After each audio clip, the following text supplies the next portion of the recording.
Chapter 41. Foot Washing. John chapter 13, verses 1 to 11. Now before the feast of the Passover, when Jesus knew that his hour was come that he should depart out of this world unto the Father, having loved his own which were in the world, he loved them unto the end. And supper being ended, the devil having now put into the heart of Judas Iscariot, Simon's son, to betray him. Jesus, knowing that the Father had given all things into his hands, and that he was come from God, and went to God, he riseth from supper, and laid aside his garments, and took a towel, and girded himself. After that he poureth water into a basin, and began to wash the disciples' feet, and to wipe them with the towel wherewith he was girded. Then cometh he to Simon Peter, and Peter saith unto him, Lord, dost thou wash my feet? Jesus answered and said unto him, What I do thou knowest not now, but thou shalt know hereafter. Peter saith unto him, Thou shalt never wash my feet. Jesus answered him, If I wash thee not, thou hast no part with me. Simon Peter said unto him, Lord, not my feet only, but also my hands and my head. Jesus saith to him, He that is washed needeth not save to wash his feet, but is clean every whit, and ye are clean, but not all. For he knew who should betray him. Therefore said he, Ye are not all clean. John chapter 13, verses 1 to 11. John's account of the Last Supper differs from that of Matthew, Mark, and Luke. Instead of an account of the actual supper and its sacramental nature, we have instead our Lord's teaching on that occasion. The time was before the feast, verse 1, on the evening prior to it. Jesus knew that his time had come, and soon he would rise from the dead and ascend into heaven. He loved his disciples, despite their obtuseness while he walked with them. Now his love for them and for us meant his willingness to die for us. Judas Iscariot had already determined to betray Jesus and enable the religious leaders to make a night arrest. This would avoid a problem with the people, confronting them with an accomplished fact before they could react. Jesus knew that the devil had led Judas to this decision to betray him. Verse 2. Jesus knew also that the Father had given all things, that is, the atonement, the resurrection, the kingdom of God, the judgment of all creation, and more, into his hands. He had come from the Father and would soon return to him. Verse 3. Knowing himself to be God incarnate, he arose, took off his outer tunic, and began to wash the feet of the disciples. Verse 4. Normally, on arriving at a home, someone, commonly a servant in many homes, would wash and dry the feet of all the visitors. But Jesus and the disciples had arranged the temporary use of an upper room for their Last Supper. They had no servant to care for them. The meal had been arranged, but nothing more. Jesus faced an abashed silence as he went from one disciple to another, washing and drying their feet. Verse 5. Earlier in his ministry he had said, Ye know that they which are accounted to rule over the Gentiles exercise lordship over them, and their great ones exercise authority upon them. But so shall it not be among you, but whosoever will be great among you shall be your minister, and whosoever of you will be the chiefest shall be servant of all. For even the Son of Man came not to be ministered unto, but to minister, and to give his life a ransom for many.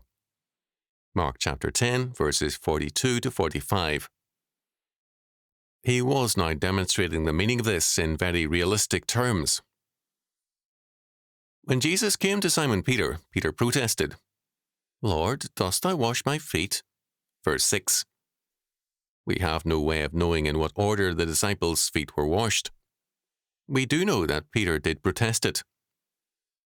Jesus answered, What I do thou knowest not, but thou shalt know hereafter. Verse 7. With the crucifixion, resurrection, and ascension, Peter would know better who Jesus was and is. He would understand the love and the humility of all our Lord's life from his incarnation on. He would understand the love of God. John chapter 3, verse 16. Paul tells us in Romans chapter 5, verses 6 to 10, For when we were yet without strength, in due time Christ died for the ungodly. For scarcely for a righteous man will one die, yet peradventure for a good man some would even dare to die. But God commendeth his love toward us, in that, while we were yet sinners, Christ died for us. Much more then, being now justified by his blood, we shall be saved from wrath through him. For if, when we were enemies, we were reconciled to God by the death of his Son, much more, being reconciled, we shall be saved by his life. The New Testament Greek word for God's love is agape, meaning unmerited favor, a love that is pure grace. God the Son, in this foot-washing episode, demonstrates the meaning of this ministry of grace and love. But Peter, ashamed at his own lack of a ministering spirit, said to Jesus, "Thou shalt never wash my feet." Our Lord's answer is a devastating one. "If I wash thee not, thou hast no part with me." Verse 8. The great cleansing for Peter, as for us, was just ahead, the cross and Christ's atonement for our sin. He washed and regenerated us by his atoning blood. The foot washing was nothing compared to the crucifixion and the atonement. Foot washing became a ritual later on in some churches. Often high churchmen washed the feet of the poor. Kings sometimes took part in such ceremonies in their courts, acting as Christ's vicegerents. It is of interest to note that, however formalized, and in some cases with the feet pre-washed to make it less offensive, the rite was still a reminder that church and state are ministries under Christ and will be so judged. This does not mean that this ritual is biblically required. Peter's response to Jesus' statement, "If I wash thee not, thou hast no part with me," verse 8, was, "Lord, not my feet only, but also my hands and my head." Verse 9. Peter, as a Jew, knew the relationship between baptism and the covenant. He recognized it as a sign of covenant membership and regeneration. Our Lord then said that all who were cleansed and redeemed by him were washed, that is, bathed or cleansed, and he was thus dealing with the dust on their feet.